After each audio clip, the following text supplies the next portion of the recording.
News local. తూర్పుగోదావరి జిల్లా కపిలేశ్వరపురం మండలం మాచరలోని శెట్టిబలిజపేటలో కొలువైన శ్రీ సీతారామ ఆలయ పునర్నిర్మాణ 3వ వార్షికోత్సవం శనివారం ఘనంగా నిర్వహించారు. వేద పండితులు మంత్రోచ్చారణ మధ్య నిర్వహించిన హోమాలు, పూజా కార్యక్రమాల్లో గ్రామస్తులు భక్తి శ్రద్ధలతో పాల్గొన్నారు.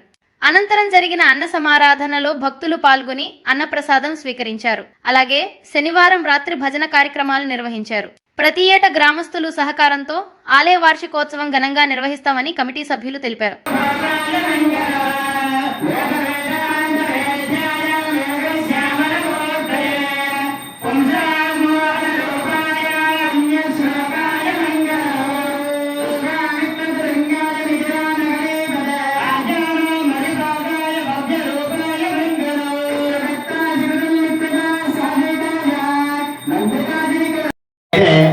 కోతి పిల్ల తన తల్లి కోసం ఏ విధంగా అయితే గట్టిగా పట్టుకుని ఉంటుందో అలా ఆయన పాదాలను ఆశ్రయించినట్లయితే పిల్లి తన పిల్లని ఏ విధంగా అయితే కాపాడుకుంటుందో అంటే నోటిన కలుసుకుని సిద్ధిరస్తు నారాయణ దివ్యానుగ్రహ ప్రసాద సిద్ధిరస్తు నమో బ్రహ్మణ్య దేవాయ గోబ్రాహ్మణాయ జగద్గో నమః సర్వం శ్రీ వాసుదేవ కృపాకరుణాకటాక్ష వీక్షణ ఫల సిద్ధిరస్తు.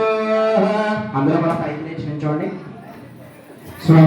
ఆ విధంగా భగవంతుడిని మనల్ని అలా కాపాడుతూ ఉంటారట. శ్రీమన్నారాయణ చరణం చరణం ప్రపంచే శ్రీమతే నారాయణాయ నమః అంటే ఆయన పాదాలను కనుక ఆశ్రయించినట్లయితే మన యోగక్షేమాలన్నీ కూడా ఆయనే చూసుకుంటారట. అటువంటి విశేషమైనటువంటి మన మాతృ సంఘాన్ని జిత్తి శ్రీని గారు తోరుపల్లి వాస్తవ్యులు శ్రీ కోదండరామస్వామి వారికి 150 రూపాయలు విరాళంగా ఇచ్చారు.